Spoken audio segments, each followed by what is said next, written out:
Hello there, this is Carter. Just wanted to show you real quick how to do just some basics in your gradebook.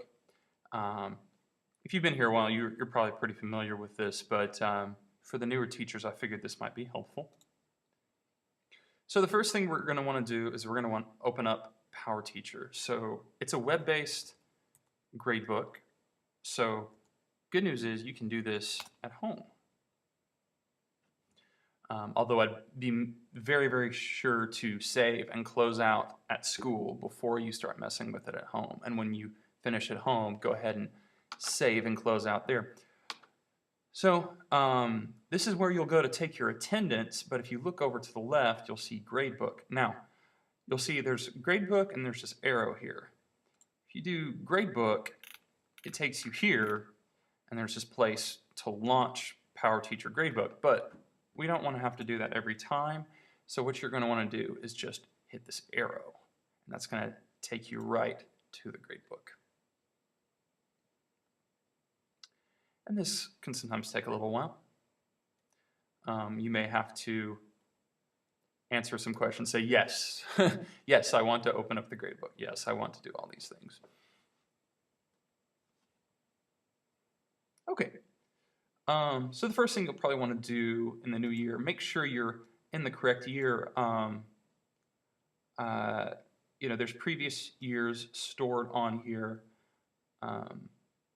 So I want to make sure I'm in the correct year. So I go up to 2012, 2013. I want to go to first semester. And then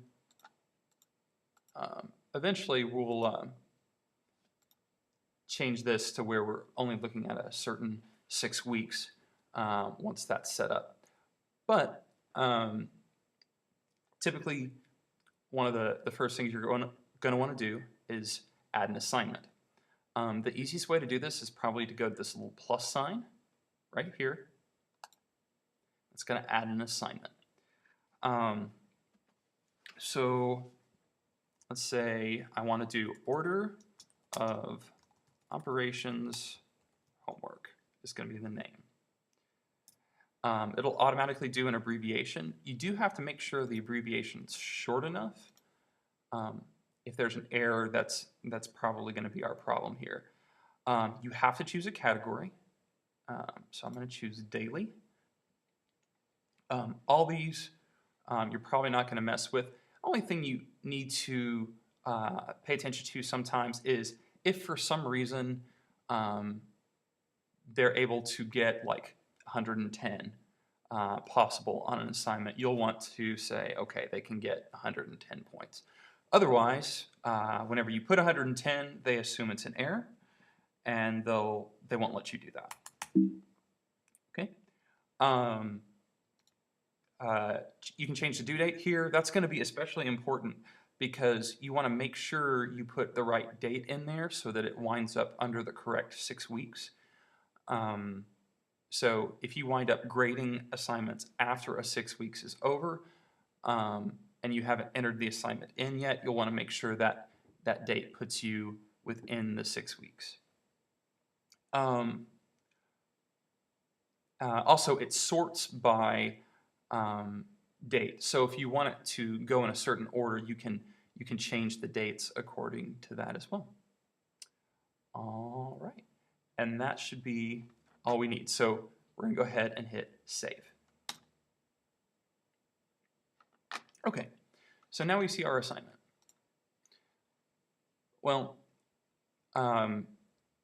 if we go to my second period, that assignment isn't there. And that's really annoying because I have 5 periods of Algebra 2. So if I'm doing this assignment in all of my classes, I want to go ahead and assign it for all of my classes. So what I'm going to do is I'm going to control click, or you can right click and do copy assignments. So I'm going to copy the chosen assignment, and you can copy multiple assignments.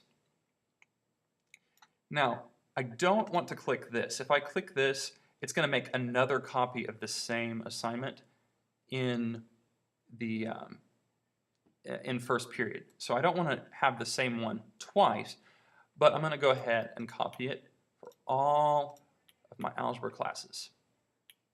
Okay, not for my statistics. So when I do that, ta-da, it's in all my algebra classes. Okay.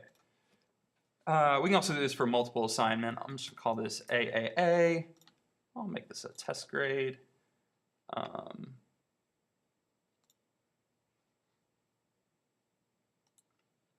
And then we'll do BBB.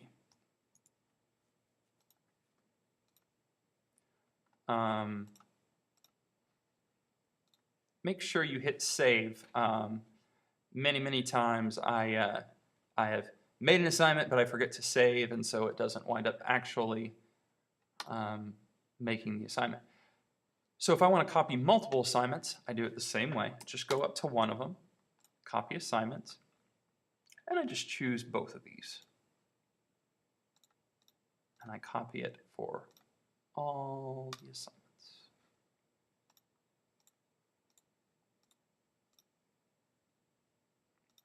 There you go.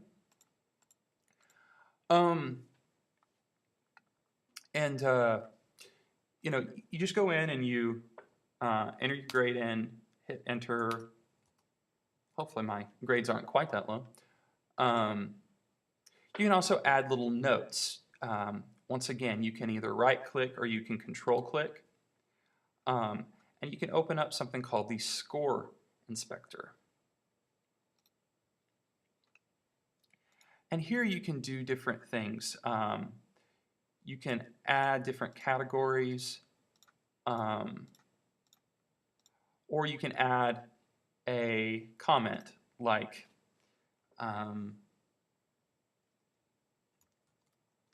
student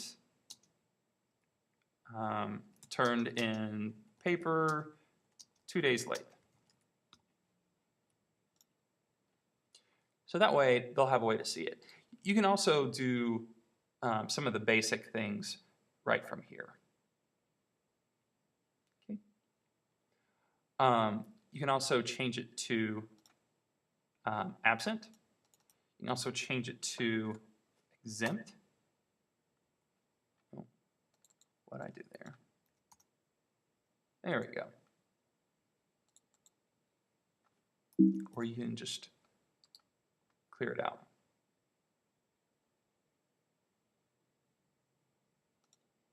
Okay.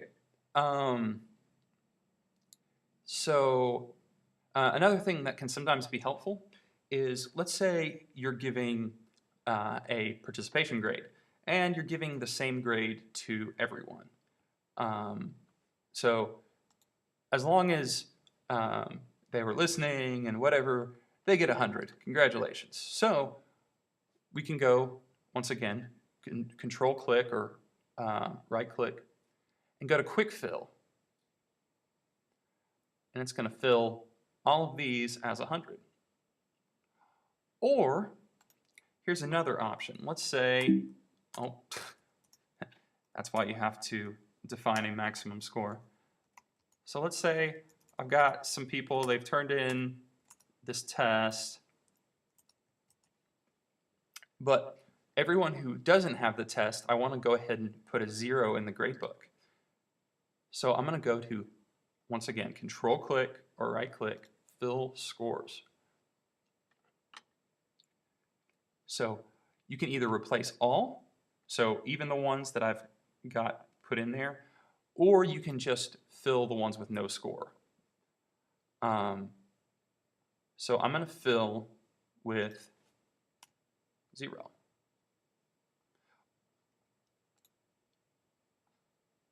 Or,